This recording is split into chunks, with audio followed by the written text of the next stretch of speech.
So usually when we talk about uh, diagnosing a really complex system, Hmm. right? I mean, think about a modern car engine or maybe like a high-end server farm. There's this baseline expectation of engineering precision. Right. Yeah. Like a clear cause and effect. Exactly. Like if a component fails, some diagnostic machine just throws a very specific error code. Mm.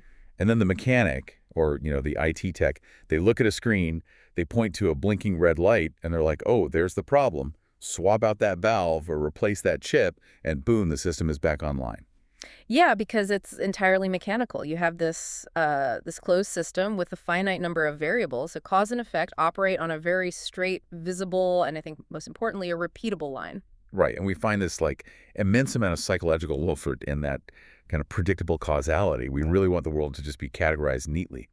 But if you step out of the garage and you step into the arena of the global economy or financial markets, that metaphorical diagnostic machine just starts, well, it spits out pure static. Oh, absolutely. Total static. You look at the financial landscape, inflation prints, unemployment data, supply chain bottlenecks, geopolitical shocks, and it just feels incredibly murky. Like to the untrained eye, the daily movements of the S&P 500 or the bond market, it just looks like absolute chaos. And that perceived chaos is honestly what drives most people away from deeply engaging with macroeconomics in the first place. I mean, it is the ultimate diagnostic muddy water, Yeah. right? You have millions of incredibly smart people, massive hedge funds, central bank governors, retail investors, all of them are trying to extract this one clear, actionable signal from what is basically a seemingly infinite ocean of noise. Right.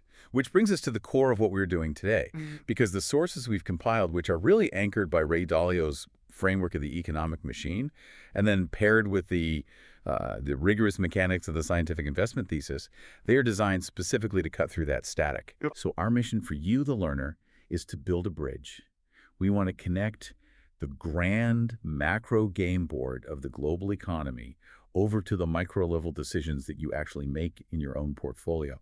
We're going to take that 30,000-foot view of how the world works and translate it into a highly specific protocol for, how you allocate your capital. Because the goal isn't just to understand the tides of the ocean. I mean, you need to understand the tidal mechanics, absolutely, but you also need a mathematically sound, repeatable process for how you actually paddle out and ride that wave without just, getting crushed by it. Okay, let's unpack this, starting with the biggest possible picture. So the source material from Dalio, it insists that we have to stop looking at the economy as this amorphous, kind of incomprehensible cloud of academic theory. We have to view it as a machine. And if it's a machine, it has to have a fundamental, irreducible moving part, like an engine room. Right. And when you strip away the derivatives and the collateralized debt obligations, the algorithmic trading, all those massive government spending bills, you're really just left with a single foundational atom, which is the transaction. Just a simple transaction. Yeah. Every time you tap your card to buy a cup of coffee, every time an airline purchases, say, 50 new jets from Boeing, or every time a local government pays a paving company to fix a pothole, a transaction occurs. So basically, a buyer exchanges money or credit with a seller for goods, services, or financial assets. That is the entire global economy. I mean, it's not some mystical entity. It's just billions of these simple atomic transactions happening simultaneously day after day. So if you want to know what drives the economy, you really don't need a PhD in econometrics. You just need to look at total spending. Right, it's essentially just a household budget, but scaled up to a planetary level. Mm-hmm. If you aggregate the total amount of money spent plus the total amount of credit spent, and you divide that by the total quantity of things sold, well, you arrive at the price of everything. Exactly. But uh, the sources highlight a specific logical loop here that I think really trips up a lot of people. Because when I look at my own household budget, my spending is just money leaving my ecosystem. It's gone. But in the macro machine, my spending has a completely different function. Yeah, because the macro machine is a closed loop. And the golden rule of this entire framework is that one person's spending is another person's income. When you spend $10 on that coffee, the barista's income and the cafe owner's revenue just mathematically increased by $10. And because their income went up, their behavioral incentives literally change. Their behavioral incentives change, and their mathematical reality changes. Because the cafe owner now earns more, they can afford to spend more. So maybe they buy a new espresso machine, and then the manufacturer of the espresso machine now has more income, so they go and hire a new engineer. Wow. But there is a secondary, even more powerful effect. When your income goes up, you appear more creditworthy to a lender.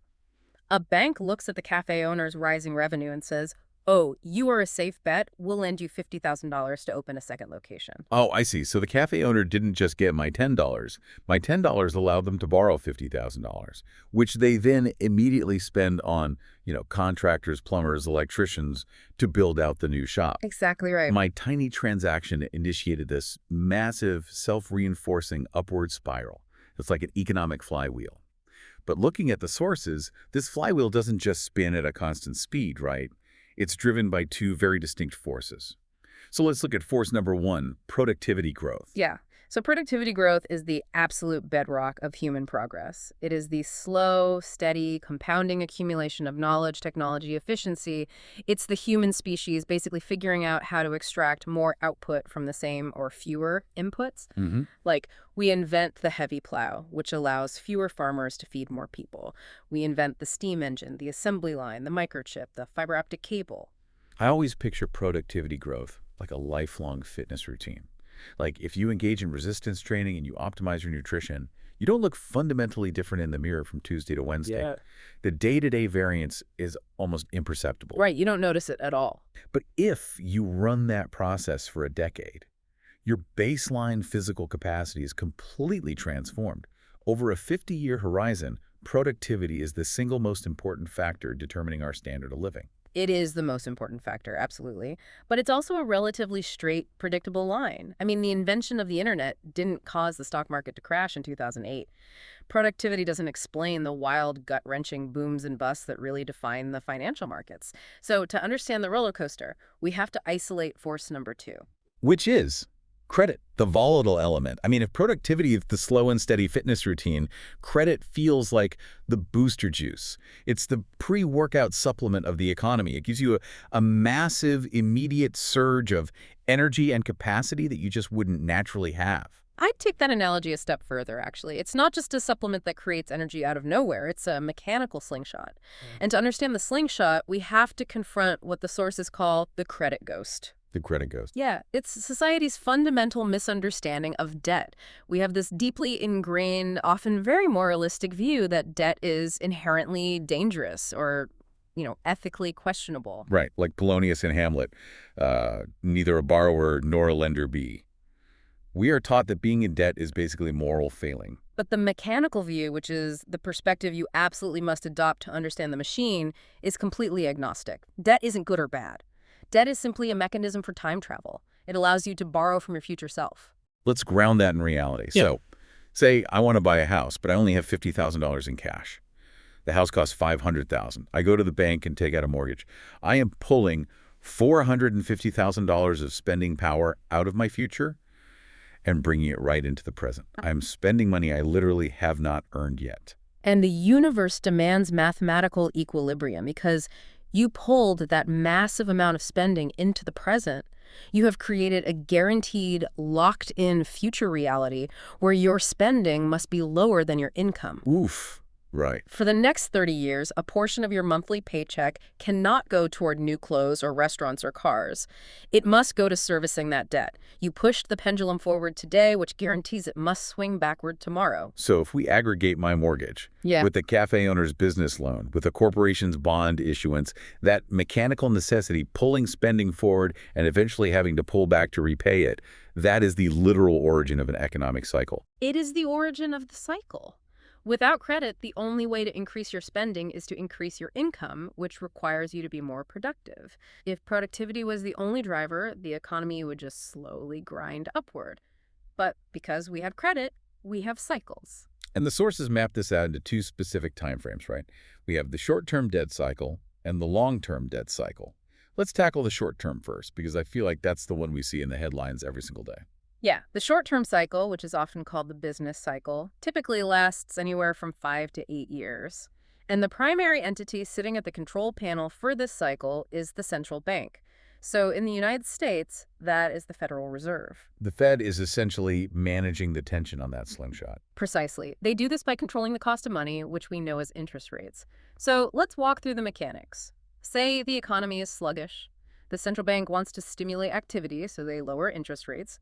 Money becomes cheap to borrow. Okay, so the cafe owner sees a 3% interest rate and decides, yep, now's the time to build that second location. I see a 3% mortgage rate and decide to buy that house.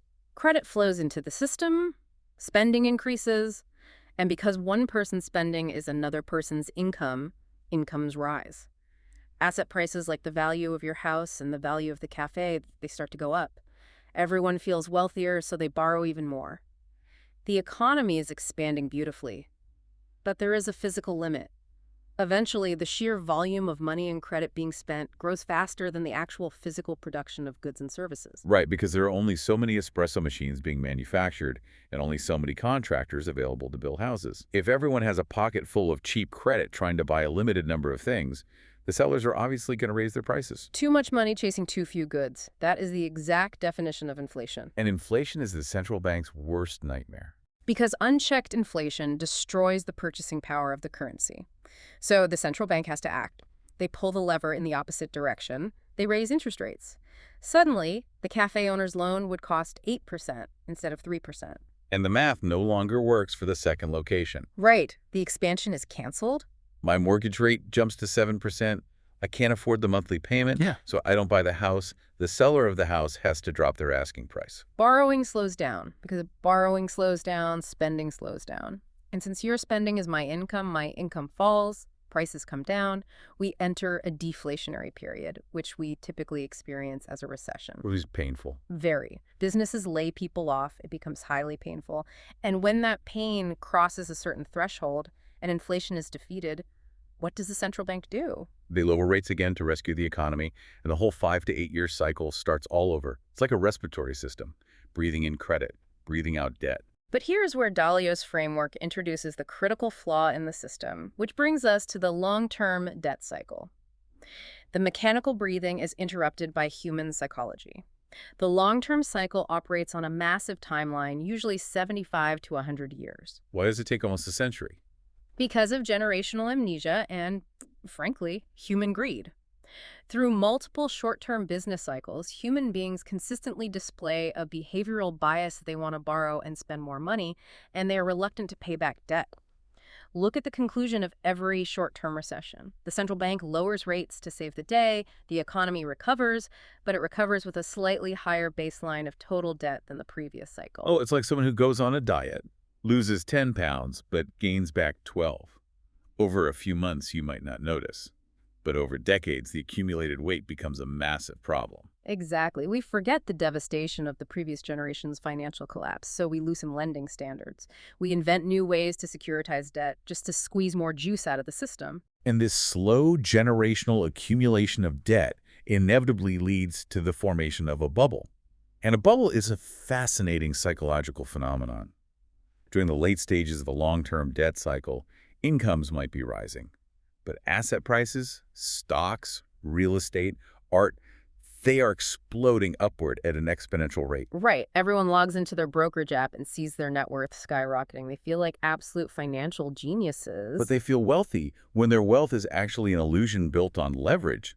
They are cash poor and basically drowning in debt obligations. They're taking on new debt just to pay the interest on their old debt, all under the assumption that their assets will keep appreciating forever. Which brings us to the peak. And this isn't just a subjective feeling. The sources describe the peak as a harsh mathematical reality. The peak arrives when the cost of servicing the debt, meaning the monthly minimum payments and the interest required just to keep the loans from defaulting, begins to grow faster than the actual underlying incomes. The pendulum has swung to its absolute physical limit. Gravity takes over. Gravity takes over. So let's trace the causality here. My debt service is now eating up 60% of my paycheck. I have to stop going to restaurants. I cancel my vacations. Your spending stops. The restaurant owner's income drops. The airline's revenue drops. And because their incomes drop, they appear less creditworthy to the banks. So the banks freeze lending. Exactly. The upward spiral of the flywheel violently reverses into a downward death spiral.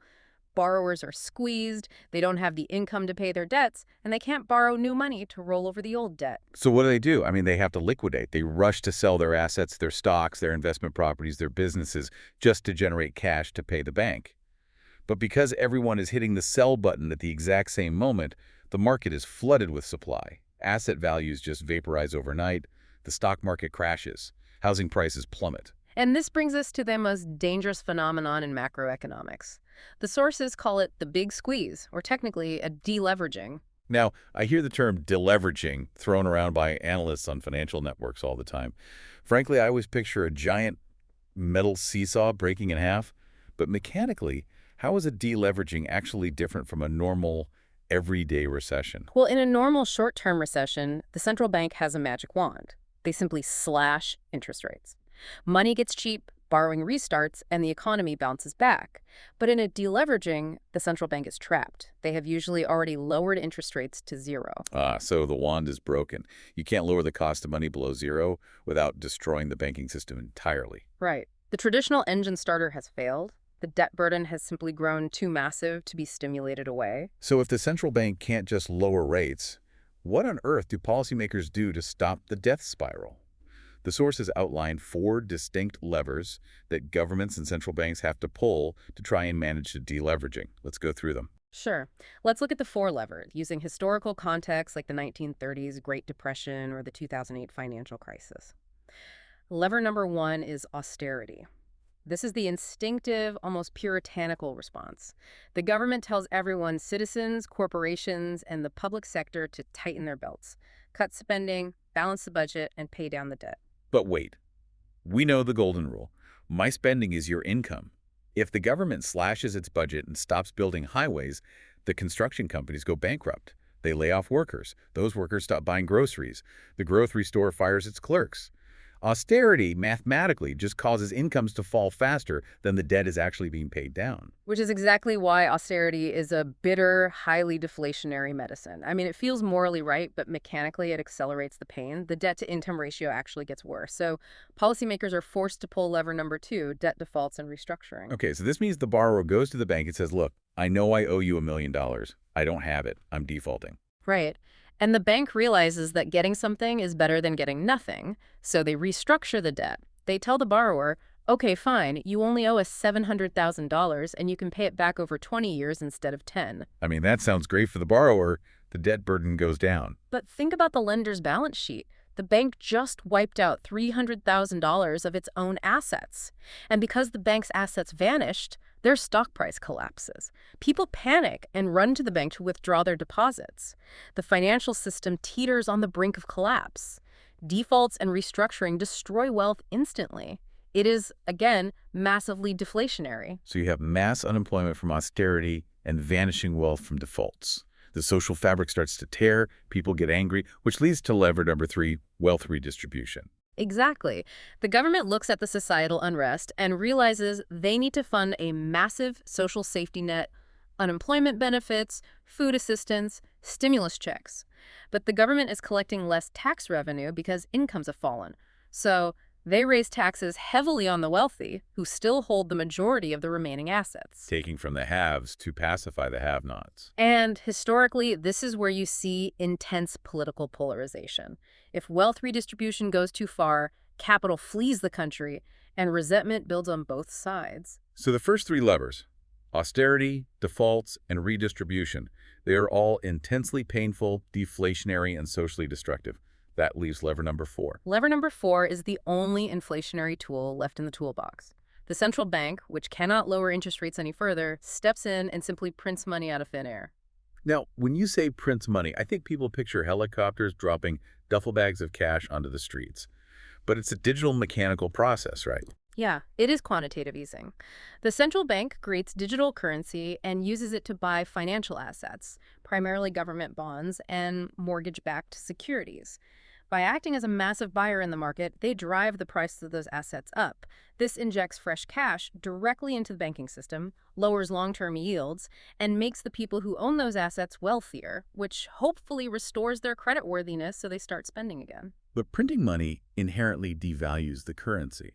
I mean, if you flood the system with new dollars, every existing dollar buys less. That is the risk. If they print too much without generating real economic output, you get hyperinflation. Think of the Weimar Republic in the 1920s, or more recent examples in emerging markets. The currency becomes worthless. This brings us to the concept of the beautiful deleveraging. I want to frame this with an analogy for the listener. Imagine the global economy is a patient who has just been rushed into an emergency room in critical condition. A beautiful deleveraging is like a master trauma surgeon trying to balance the patient's vital signs. That's a great way to put it. The surgeon has to administer a brutal, agonizing cocktail of bitter deflationary medicine, the austerity and the defaults to clear out the rot and kill the infection. But if they only give the deflationary medicine, the patient's heart stops. So simultaneously, the surgeon has to inject the exact right dosage of an experimental inflationary stimulant printing money to keep the patient's blood pumping. It is a microscopic balancing act. If the central bank gets the ratio right, balancing the deflationary forces with the inflationary forces, the debt burden slowly declines relative to income, economic growth is maintained, and inflation remains manageable. The patient survives and eventually walks out of the hospital. Wow. Okay, so Dalio distills this entire macroeconomic machine into 3 deceptively simple rules for an individual's financial life. Rule 1, don't let your debt rise faster than your income, because the debt service will eventually crush you. Rule 2, don't let your income rise faster than your productivity, because eventually the market will realize you are overpaid and you will become uncompetitive. And Rule 3, do all you can to raise your productivity, because in the long run, across decades, that is the only metric that dictates your standard of living. Simple rules, but profound. So what does this all mean? We've mapped out the vast ocean. We understand the deep tidal forces of productivity, the violent surface waves of the credit cycle, and the levers the central bank uses to control the weather. But understanding oceanography doesn't automatically make you a good surfer. Right. How does an individual investor sitting at a desk on a Tuesday morning actually play this game? Like, how do you look at this macro environment and translate it into a micro-level portfolio strategy? That is the crucial pivot. We have to transition from the economic machine over to the scientific investment thesis. And the very first thing the sources do in this section is erect a massive warning sign regarding the ultimate trap for retail and professional investors alike.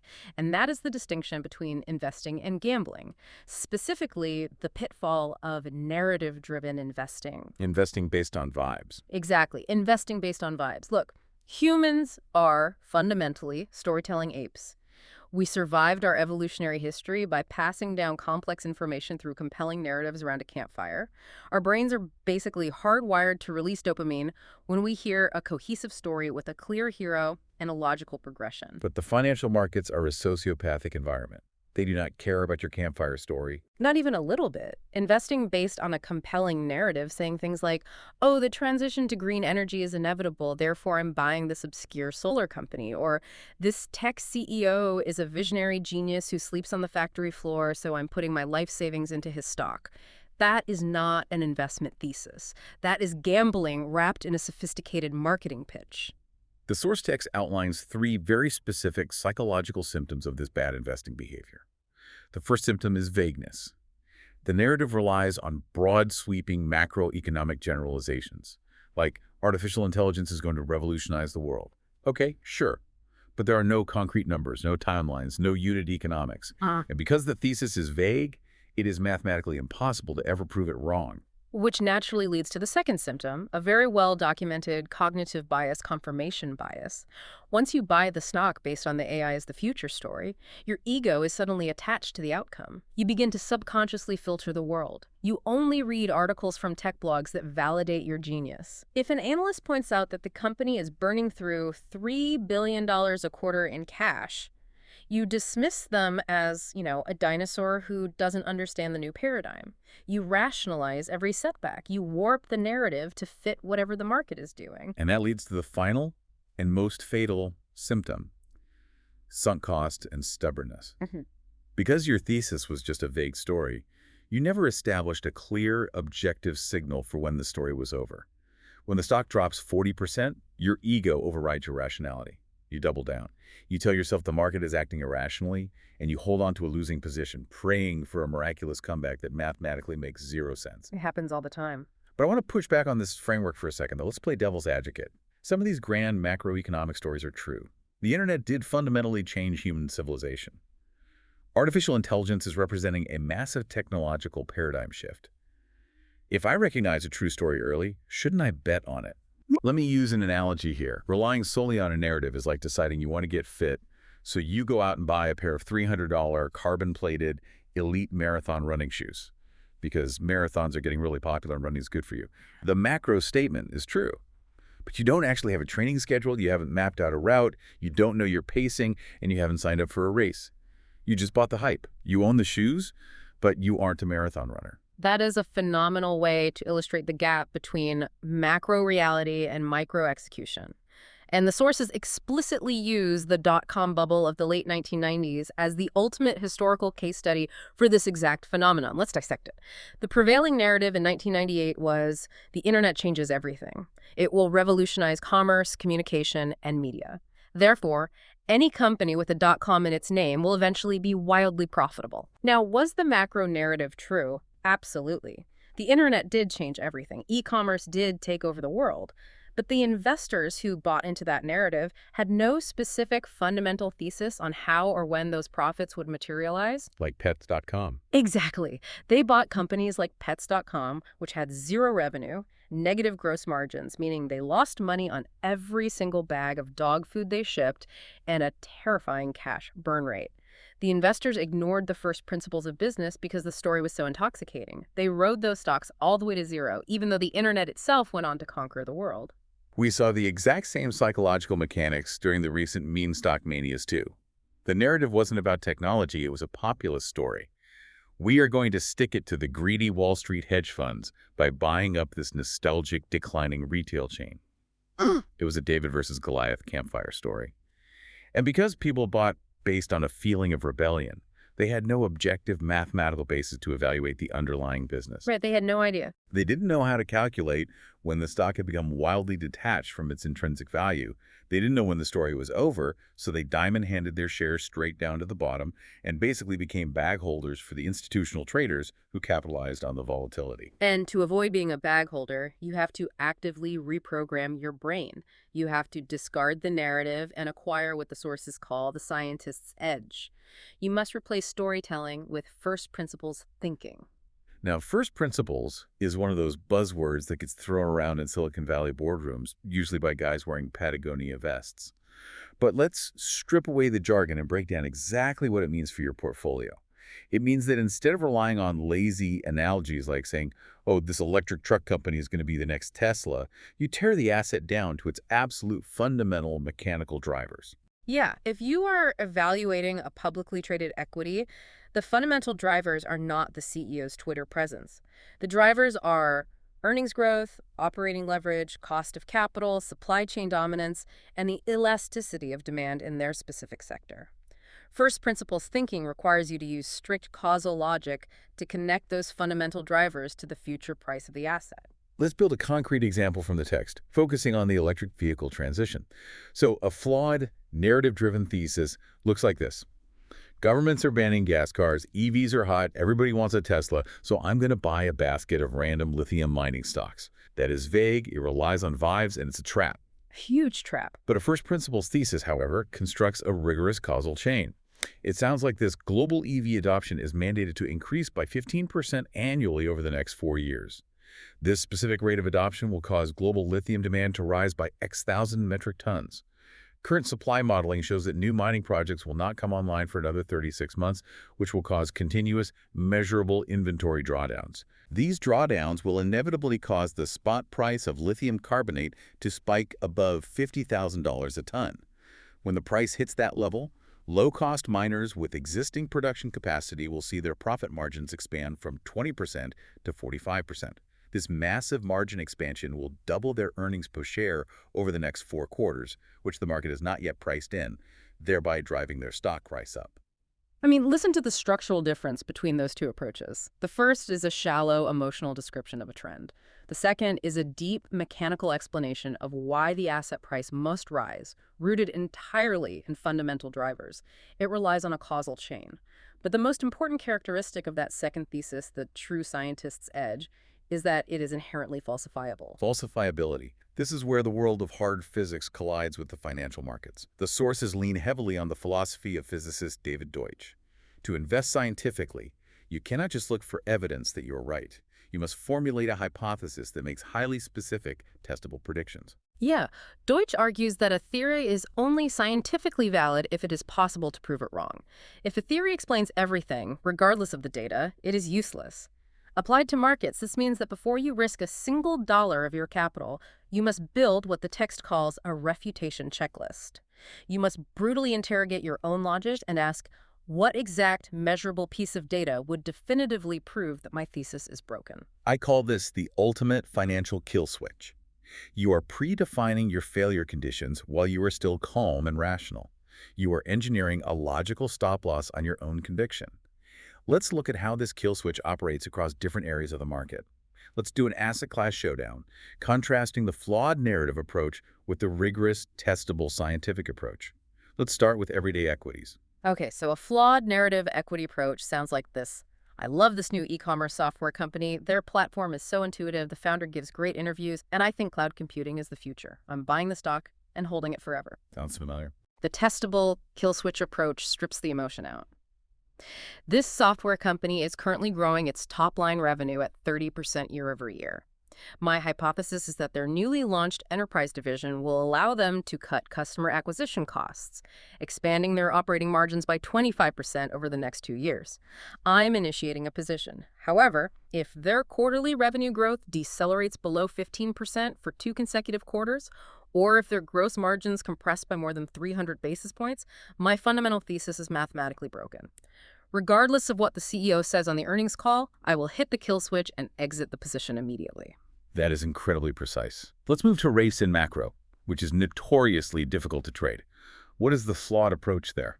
Oh, the macro world is full of dramatic narratives. A classic flawed approach is the federal government is running massive deficits, the central bank is punting trillions of dollars, therefore hyperinflation is a mathematical certainty, the currency will collapse, so I am going to aggressively short government bonds. This isn't just a hypothetical example. This exact narrative fueled what is known in financial circles as the widowmaker trade in Japan. For decades, foreign investors looked at Japan's astronomical debt-to-GDP ratio and assumed it must lead to hyperinflation and a collapse of the Japanese government bond market. They shorted Japanese bonds relentlessly based on this debt equals inflation story, but they ignored the actual first principles of the Japanese economy: severe demographic aging, a shrinking workforce, and deeply entrenched deflationary psychology. Wow. The Bank of Japan successfully pinned interest rates to the floor, and those macro investors got financially wiped out year after year, waiting for a story to come true that the data clearly refuted. So if someone wanted to trade that environment scientifically, what is the testable version? The testable macro thesis looks at specific triggers. Headline inflation is currently sitting at 5%. My hypothesis is that if inflation remains stubbornly above 4% for the next 6 consecutive months, the central bank will be forced to abandon its dovish stance and signal tighter monetary policy. This shift in forward guidance will cause the 10-year bond yield to spike to 4%, so I will short the bonds. But if the month-over-month core CPI prints drop below 0.2% for 2 consecutive months, it proves that the inflation is transient and my thesis is falsified. I will instantly close the short position and take the small loss. And finally, let's look at commodities. The flawed narrative is usually pretty primal. China's reopening, the war in Europe is restricting supply, we are entering an inevitable commodity supercycle, oil is going to $150 a barrel. And the scientific, testable alternative demands supply chain rigor. Global aviation demand is recovering faster than anticipated, while OPEC supply quotas remain strictly constrained. I project that global crude oil inventories will draw down by 2 million barrels per week for the next quarter, driving prices higher. However, if the weekly Energy Information Administration, or EIA, report shows consecutive inventory builds for 3 straight weeks, it indicates that either demand has collapsed or shadow supply has entered the market. The tight supply thesis is dead, the kill switch is triggered, and I liquidate the trade. What's fascinating here is what the pre-commitment does to your underlying psychology. By defining exactly what failure looks like in cold, hard numbers before you even buy the asset, you completely bypass the emotional panic response that ruins most investors. Absolutely. Think about it. When that oil inventory report comes out and shows a massive, unexpected build, you don't sit staring at a red screen, sweating through your shirt. You don't furiously scroll through financial social media looking for a guru to assure you that the data is wrong and you should hold on. Yeah. You don't rationalize. You just look at your checklist. The condition was met. The thesis is falsified. You execute the sale, protect the majority of your capital, and sleep soundly. You have essentially inoculated yourself against your own human nature. That is the goal of a systematic process. But relying so heavily on specific future data points brings up a massive variable that the sources address head on time and the fundamental uncertainty of the future. Right. We are building these intricate causal chains, predicting how EV adoption will affect lithium prices in 2028. But the future is, by definition, unknowable. Mm. How does a scientific investor deal with that reality? Well, the text introduces a mental model called the cone of uncertainty. Think of it exactly like reading a weather forecast. If I look at the Doppler radar right now, I can predict with a very high degree of statistical confidence whether it is going to rain in my city tomorrow afternoon. I can literally see the storm front moving. But if you demand that I predict the exact temperature and precipitation for my city on this specific date, 3 years from now, that is no longer a forecast. That is simply a scenario generation exercise. Yeah, the further out in time you project your thesis, the wider your error bars become. The macro environment could shift, a pandemic could occur, a new technology could render your underlying asset obsolete. The cone widens exponentially the further you look into the future. And because of that widening cone, the sources argue that we have to clearly differentiate between two completely different philosophies of building a portfolio. The first approach is passive. The sources refer to this as capturing the long-term risk premium. Let me translate that into actionable, everyday terms for your wallet. Capturing the risk premium simply means buy and hold passive investing. It is the strategy where you buy a broad, diversified index fund, like one that tracks the S&P 500. You essentially lock it in a vault for 30 years. Right. You do not have a specific, testable thesis about what the Federal Reserve will do next month. You don't care about next quarter's earnings. You are simply stepping into the market and accepting the inherent volatility of the risk. And in exchange, over a multi-decade horizon, you are compensated with the historical average return of global productivity growth, the premium. It requires zero active decision-making. And we must be clear, capturing the long-term risk premium is a mathematically sound strategy. For the vast majority of people, it is the bedrock of wealth generation. But the alternative, what the sources call knowledge-based thesis investing, is entirely different. This is an active strategy. This is where you deploy the scientific method, the causal chains, and the falsifiable kill switches we just discussed.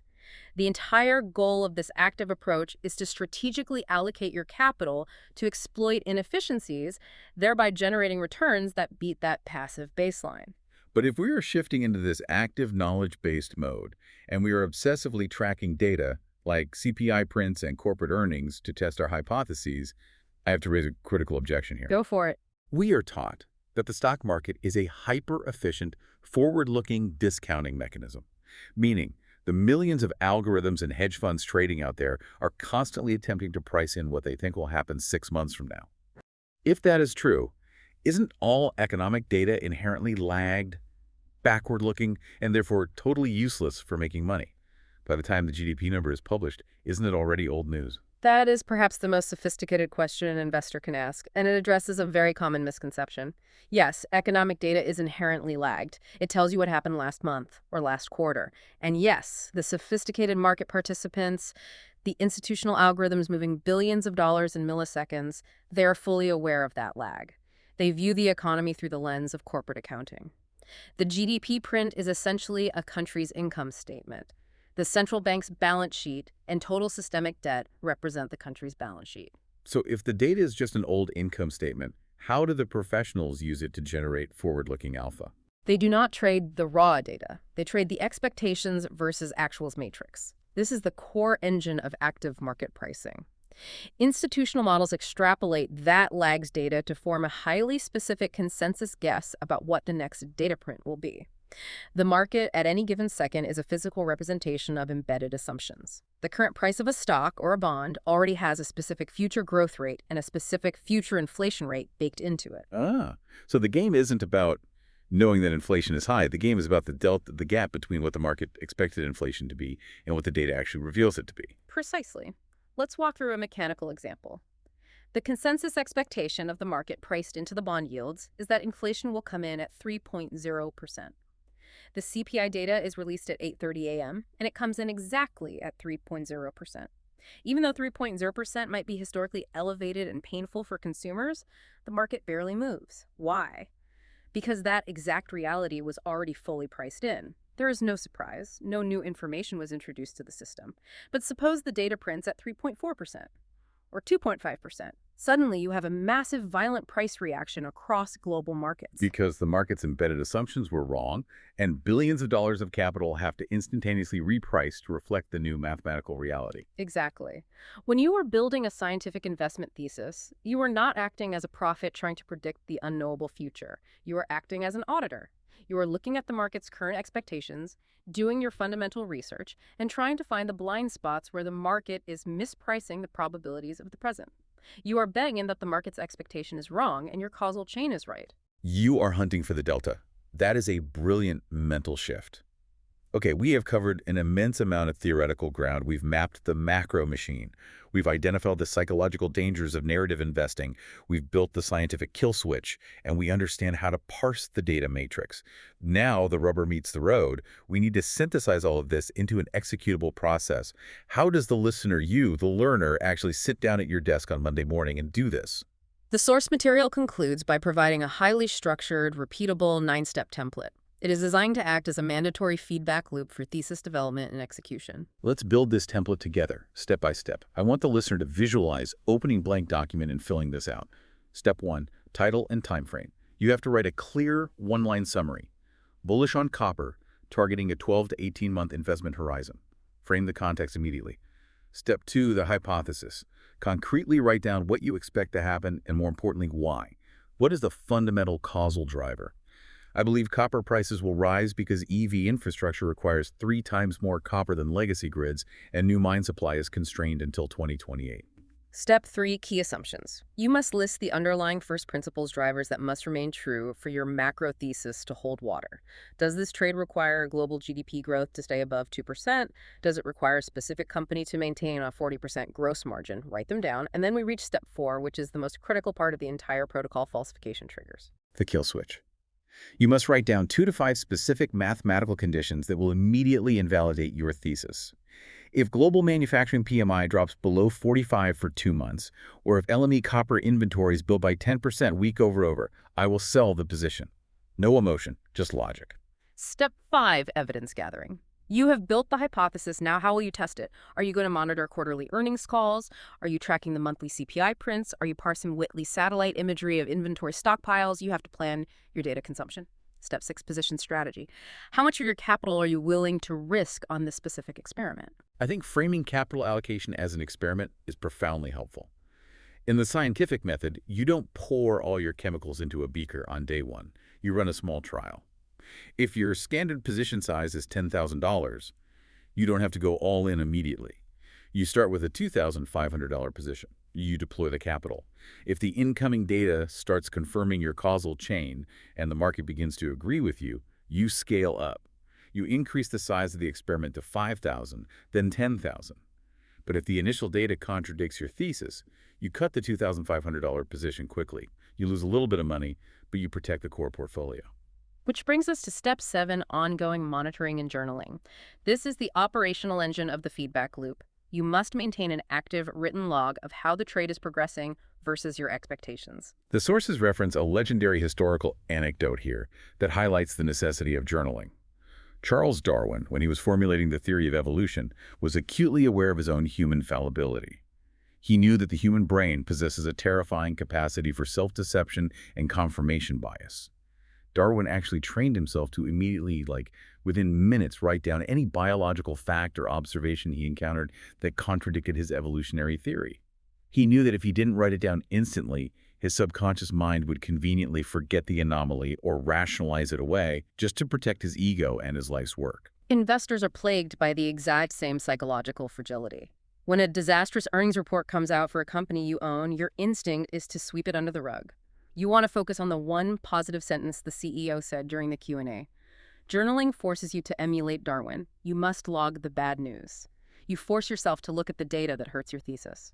And that data feeds directly into Step 8, regular review. You don't just passively hold the asset. You pre-schedule intervals, maybe the first Sunday of every month, to sit down, review your journal, and ask yourself a ruthless question.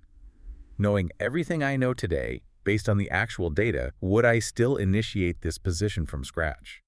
If the honest answer is no, then you hit the kill switch and exit. And finally, step 9, the postmortem. Eventually, every trade ends. You close the position. Whether you generated a massive profit or suffered a painful loss, the process is not complete until you write down why it happened. Was your causal chain fundamentally correct? Or did you have a flawed narrative thesis, but you just got bailed out by a random lucky macro event? That distinction is everything. If you make money based on a terrible, story-driven process, the market has just negatively reinforced your bad behavior. You will eventually blow up your account. Conversely, you can execute a flawless, scientifically sound thesis and still lose money because a black swan event like a global pandemic shuts down the economy. The postmortem ensures you are evaluating the integrity of your process, not just the binary outcome of your P&L. Which brings us face to face with the ultimate psychological hurdle of navigating the financial markets, the ability to embrace being wrong. Consider the philosophy of George Soros, one of the most successful macro investors in history. He famously stated, "I'm only rich because I know when I'm wrong. I basically have survived by recognizing my mistakes." In the realm of pure science, a failed experiment or a falsified hypothesis isn't a source of personal shame. A physicist doesn't cry when their theory is proven wrong. It is simply valuable data. It is the mechanism of error correction. If you build a thesis, set a falsifiable trigger, execute the trade and the trigger hits, forcing you to take a 5% loss, that is not a failure. That is the system working perfectly. It is totally okay to lose money on a trade as long as you know the exact mechanical reason why you were wrong. The feedback loop takes that financial loss and transmutes it into an educational gain. Your intellectual capital compounds even when your financial capital experiences a temporary drawdown. Here's where it gets really interesting. What I find most profound about this entire structure, from Dalio's macro machine to the microjournaling, is that by writing down this 9-step template, you are effectively outsourcing your executive functioning. Think about who you are when the market is crashing. Your portfolio is bleeding red, the financial news networks are screaming about the end of the world, and your amygdala is flooded with cortisol. That future version of you is an emotional, panicked animal. They are not capable of making sound financial decisions. No, they are not. By building the template today, you are taking the decision-making power away from that panicked future self, and you are handing it directly back to your current self, the calm, rational, scientific individual sitting at a desk with a cup of coffee looking objectively at the data. You are engineering a systematic override for your own human fallibility. That is the essence of the framework. It shifts the entire paradigm of investing away from the egocentric desire of trying to prove that I'm right and replaces it with the scientific pursuit of trying to discover what is actually true. We have covered an incredible landscape today. We started in the engine room, dissecting the fundamental transaction that powers the global economy. We mapped out how the slow, steady compounding of human productivity is constantly wrestling with the violent cyclical swings of the credit cycle. We explored the mechanics of debt, the psychology of the bubble, and the terrifying reality of a deleveraging when the music stops and the central banks run out of ammunition. We covered a lot. And then we zoomed in. We diagnosed the fatal flaws of narrative investing, the vagueness, the confirmation bias, the stubbornness of gambling on a good story. We replaced those flaws with the scientist's edge causal chains, David Deutsch's requirement for falsifiability, and the psychological armor of the reputation kill switch. Finally, we built a concrete 9-step operational template to track the delta between market expectations and actual economic data. The whole playbook. If we have to distill this entire deep dive into a single, cohesive golden rule for you, the learner, to carry forward, it is this. To survive the macro machine, you must anchor your long-term expectations to human productivity while respecting the devastating gravity of the debt cycles. But to master your micro-portfolio, you must never, ever allocate capital without a mathematically testable kill switch.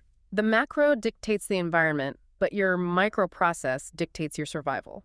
And as we sign off, I want to leave you with one final provocative exercise to test your own process. I want you to open your brokerage account or just visualize it right now. Look at the single largest active holding in your portfolio, the asset you have tied the most capital and conviction to. Yeah, look closely at it. If I were to call you right this second and ask, what specific, quantifiable piece of data would force you to sell that entire position tomorrow morning at 9:30 a.m.? Could you give me an immediate numeric answer? If you can't, if your answer relied on a story about the future or how much you believe in the management team, you have to ask yourself a hard question. Are you actually investing in the economic machine? Or are you just telling yourself a comforting campfire story, hoping the diagnostic tools never find the broken gears hiding in the muddy waters? It's a tough question to answer. The choice between being a storyteller and a scientist is entirely yours. Thank you so much for joining us on this exhaustive deep dive, learner. Keep studying the mechanics, keep questioning your own biases, continually test your hypotheses, and keep building your knowledge portfolio. We will catch you on the next one.